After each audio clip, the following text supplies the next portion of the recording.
Oh! Guess who's back? It's me, TheGamingBeaver. Yeah, that was a terrible way to enter it, wasn't it? I mean, I've been gone for 4 to 5 months, and I come back like that. So yeah, this is going to be a different video. I think you can probably tell. Like I said, it's been 4 or 5 months, and there's a reason why I haven't recorded. Things completely beyond my control. I've gone back and forth about how to record a video like this, or how to even, I've never taken a break from YouTube in the 11 years that I've been doing this, properly since 2015, 14-ish. And this was the first proper break, I could say, completely out of my control. Didn't want to take it, but medically, as we'll get into, I had to. So I'm not we'll jump straight into it, but obviously there's gonna be things, because I've thought in my head, how would I say this, and obviously I think it goes without saying that I'm taking a very, not precautious, but I know about the parasocial relationship that, can evolve. And as much as, I'm so grateful for you guys, I'm not obviously going to spend and go into every detail because we'd be here forever. But me, Whitney, and of course our baby, we came back during Christmas. And it was just to spend time with family and then head straight back to Japan, get back to work and what have you. However, I got ill. As things happen. It's Christmas, it's winter in the UK, it's dirty, you get sick, you get something. And I ended up getting a pain in my chest. And it's not the first time I've had it.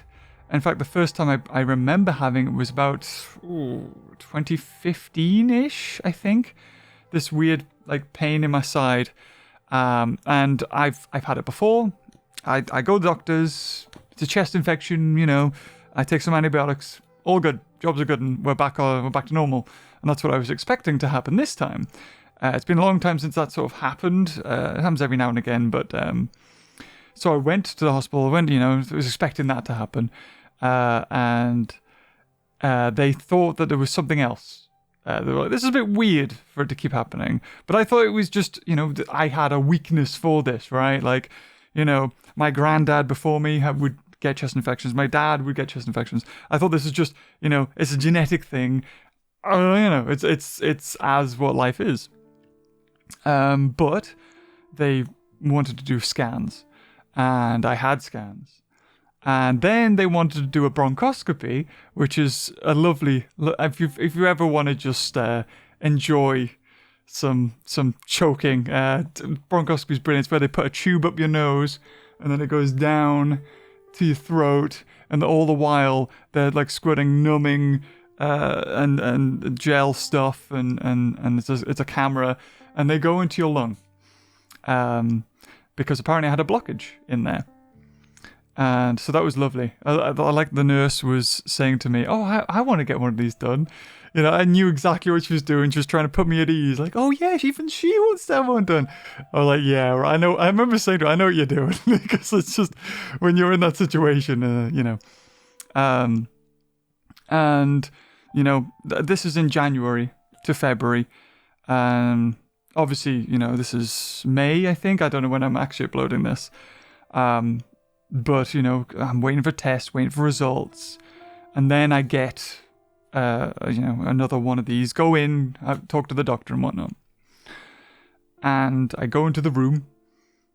And straight away I know there's something wrong. Because, when you go see the doctor, you talk about, you have checkups and whatever. It's just the doctor. But when I went in, there was 2 nurses there as well. And I knew as soon as I saw that, I was like, oh. No. No, this is not what you want. So he explained to me that there is something in my lung, and actually for who knows how long, I've been going around with a partially collapsed lung. So that's interesting. I've never been peak performance for God knows how long because I've had this. But what was causing the collapse was a tumor. and it is a type of cancer. It's they call it a carcinoid tumor. They thought it was a carcinoid tumor at the time, because the biopsy they did with the bronchoscopy came back inconclusive, which is all that I went through for nothing. So that was nice. But it's a very low grade, very low aggression type, and it can come up anywhere in the body. And it just so happens, for me, it appeared in my lung. The doctor said that for my age, if he was having someone present a tumor, 98% chance he would assume it's one of these. So that was I don't know how really to describe it. I remember being told that, and it's sort of, it was normal. Every time I see it in a show portrayed as someone gets told they've got cancer, everything slows, it's a blur, the sound goes off, and of course to everybody, they have different reactions. But to me, it was just a normal day, you know. I went back, I met up with Whitney, and told her and family. Very slow process. But the consolation is that I went for more scans, had the product put inside me, which was radioactive, slightly. Well, it is. And you have to stay away from certain people, you know, pregnant women, all that, for a certain period of time. You know, because they need to find exactly where it is, what it looks like. But fast forward a couple of months, I get the results, go to the doctor, ask about, you know, we talk about what procedures might be needed. And because of its location in my lung, the best course of action was to do a lobectomy, which is basically to have the section of lung removed that it's in. Depending on where it is, you can just have like a snippet, almost like a piece of, you know, a pie chart. You just have a little section cut out and then restitched. But mine was in a lovely position where it had to be a lobectomy. There was no way around it, really. So I went in and sat in the chair, waited. You know, they get you hooked up on stuff. And at this point, I've had so many freaking, what do you call them, where they take the bloods and they all do these things. I'm sort of used to it. And then I go in. He draws, it's funny because he draws pen on you. He just draws arrows. It's almost, to me, it's like, oh, he's just, you know, having a bit of a laugh. A little bit that way, a little bit that way. Everyone, you know, all the professionals, amazing. I can't thank the NHS enough for what they've done in the UK. Because otherwise, this kind of procedure, I don't even want to know. I don't want to know how much it would have cost. Really don't. And I get like, I put on the bed, I'm in the anesthesiologist's care, and they're getting, you know, I've got one in here, this arm, I've got one here for the morphine, I've got another one on the back, there's one on my hand, and it was funny, I remember, but just before he put in, because he got the, whatever it is that, you know, sedates you, anesthetic, I don't know, I'm no doctor here, and I said, oh, do you not do the, you know, counting down backwards at 10, 9, he said, oh yeah, we can do that if you want. And that's the last thing I remember. Don't remember any counting or anything like that. Next thing I know, I'm sort of coming round in the post-op and sort of reaching out. Obviously, I was in a lot of pain, and yeah. So the procedure went well. I had that part of my lung removed. It was a robotic-assisted surgery, which they're called RATs, which is a lovely name. I was like, oh yes, I'm having rat surgery. Giant rat operating on me. And I spent the next 2 weeks in hospital, which is actually a lot longer than I should have had. 90% leave after 1 week. But my lung kept collapsing. I don't exactly know why. Yada. But either way, right now, you know, it's been 2 months. I've out of surgery. And it's been, man, it's one of those where I've never been through something like this. To go, what they said at the very start, that you'll have good days and bad days. And I don't think I really understood quite exactly what that meant. Where, you'll feel like, oh, I could, once I got up and walking and I had my sort of, because I had this drain in me, a lung drain, and when they pulled it out, oh my God, it was like huge. It was that long, and a tube, and it sort of goes in, it comes up, and it goes up your chest and out the side. And when they had to pull that out, I remember just holding onto the chair. Because you get no anesthetic for this. The pain gets to a level and it just stays. And you're just like, whoa! But, yeah. And, I was walking around thinking, oh, yeah, I'm doing great. I was doing exactly as they told me. And then, the next day, you're just wiped. You have no energy. And I felt like I weighed a ton in the bed. I felt like it was hurting. I was lying on my side and I felt so heavy. I was sort of pressed into that bed. And even, not that I really feel it now, but even after I got the all clear and I was discharged from hospital, I still had days where I would it wouldn't feel good.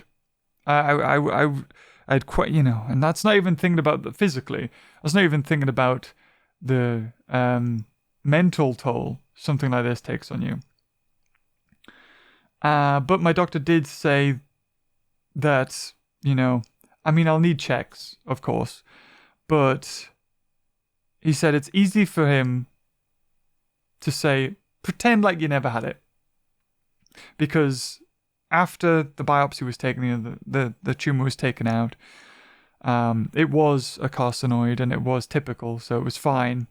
Hadn't spread, hadn't done anything, that these things can do.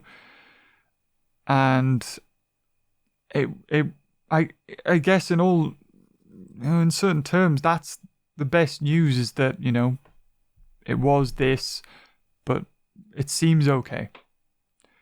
And now I'm just sort of grappling with, that. Because it's really different when you hear these things, you watch programs, you hear other people going through stuff. And then when it happens to you, as these things might do, it's completely different. And it takes time to process. Because even though I was diagnosed with this, I was kind of glad because there was lots of things that I had thought were wrong with me. And it just turned out it was this.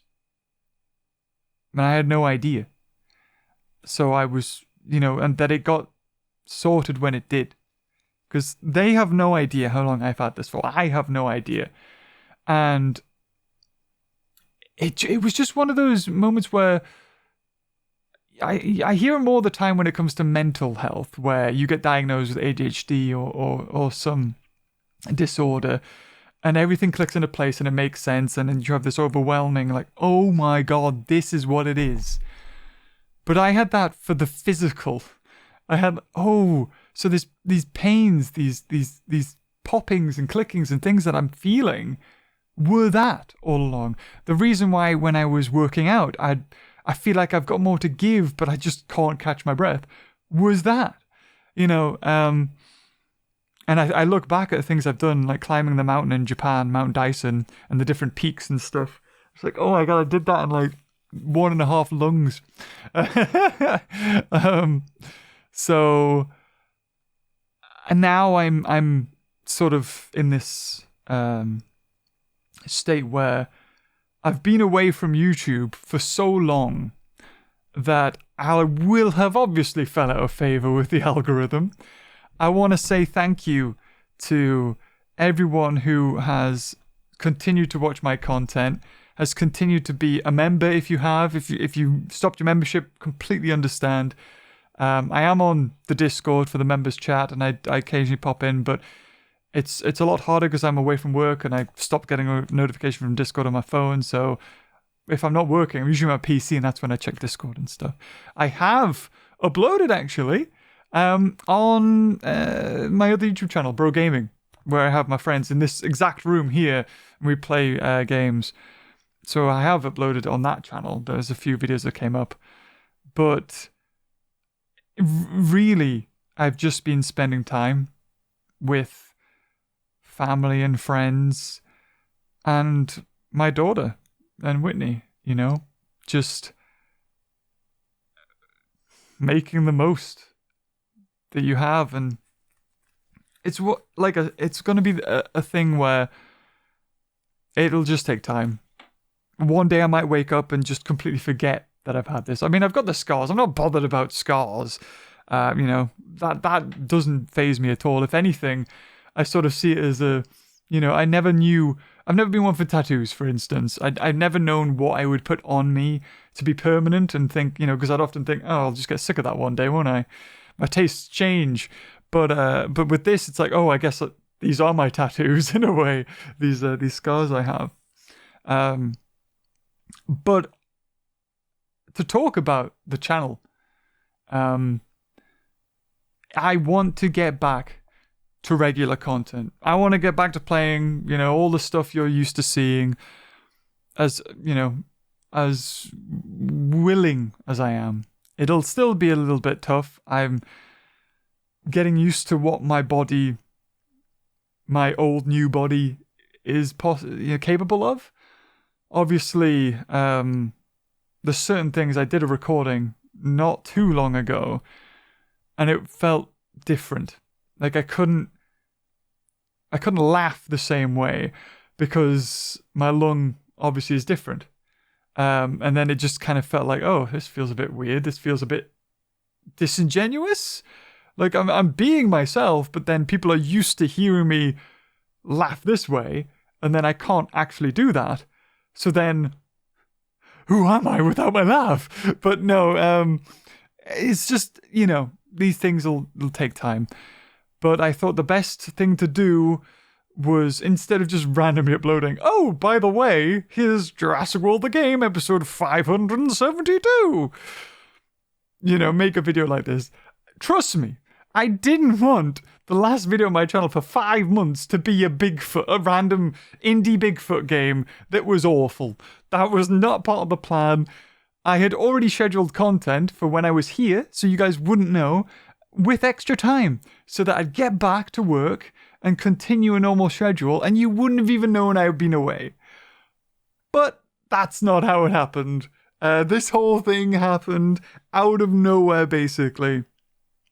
And it's been months. I mean, January, February, March, April, May, it's half a year. But everybody I've met along the way, as professionals, in the hospital, nurses, doctors, have been lovely. Really have. And on the ward I was on when I was recovering, I met some really strong people, because everyone that was on my ward, and in the department anyway we were in,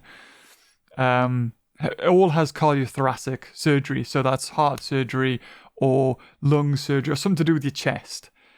And some people have been in there for months and months and months, waiting for things. And it was just a different world to get to experience that and talk to these people. And it makes you've been in there for a week, and it sort of puts you in perspective a little bit, when everyone else has all these other things. And it was great seeing so many people from different walks of life in there. And also being back in the UK has been very interesting. Obviously, I'm family and friends, getting to meet them's great. But also, I forget that I get recognized here. In Japan, it never happens, because Japan has its own ecosystem when it comes to YouTube. If you're not speaking Japanese or have your videos in Japanese, no one really knows who you are.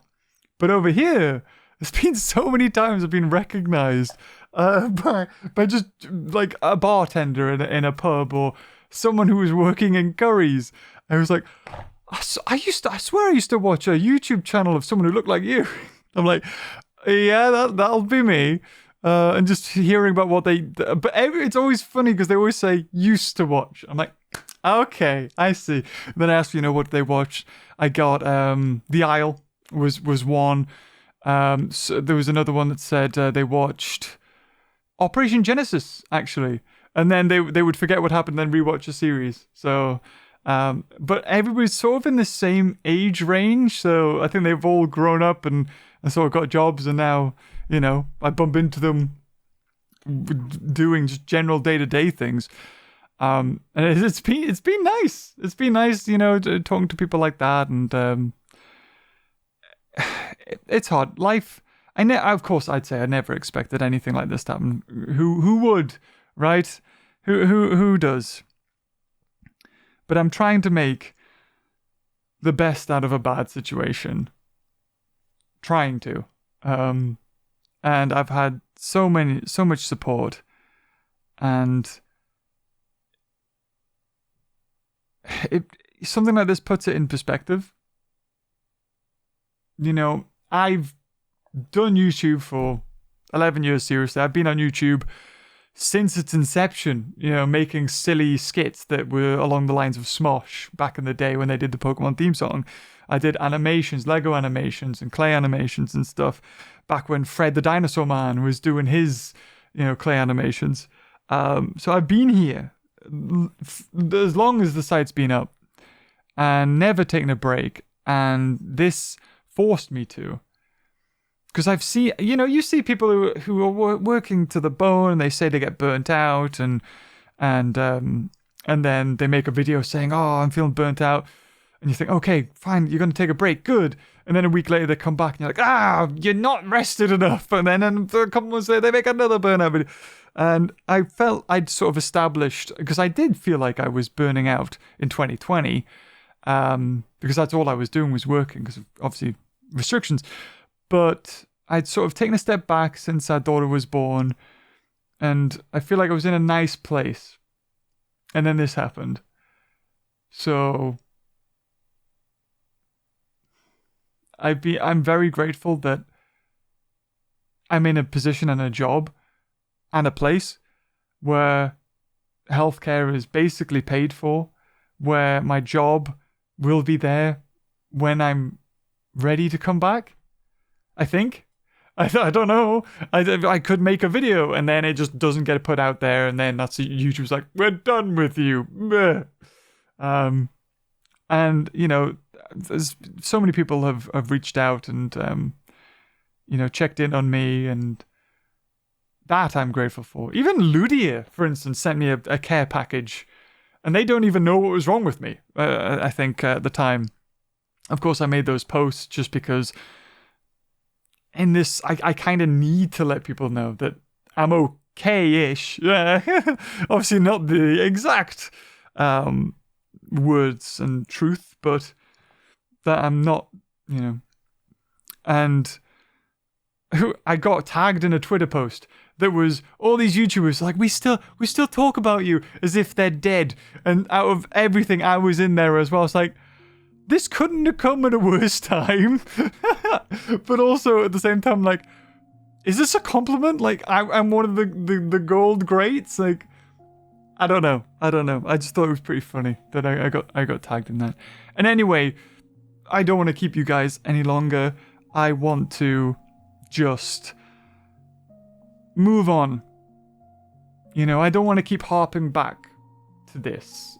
It's great if, I'll get the messages I've gotten from everyone on YouTube and social media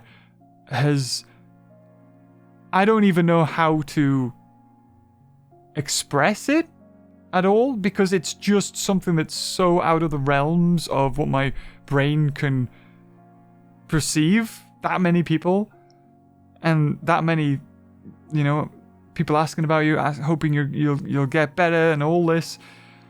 If it's a couple of people, you can process that. But when it's hundreds, thousands, you just, it's overwhelming, I think. And it's just changed a little bit of what's important, I think. Not that like I said, not that I'm saying anything's going to change. I'm still going to have the content that I want to do. But I think going forward, there might be a change of just generally what content I might decide to cover or how frequency of uploads and stuff. I want to go back to, last year, pretend none of this happened, and just have that upload schedule. That's what I'd love. And hopefully going forward, with your support, if you'll still have me, I don't know, I'd like to do that. And also if the YouTube algorithm decides that I'm still worthy, I don't know. Apparently Jurassic has gone on a hiatus. I've been keeping up with everything, and the social media's basically died. I don't know. Things have been going on. Nothing to do with me, trust me. I go on a hiatus, and then all of a sudden the Jurassic franchise does? Weird. No, nothing. I just thought that, well, I was like, well, if I've, great time to take a break when nothing's happening. But obviously I try not to tie myself too heavily to the Jurassic franchise, but it is what it is. I like to play a variety of things. I love the franchise, and maybe where it's going is a bit, but still, I'll end this video here before we get to the 30-minute mark. Oh my god. But thank you. Thank you so much for being here, watching my content, and hopefully I'll see you in another video. Bye-bye.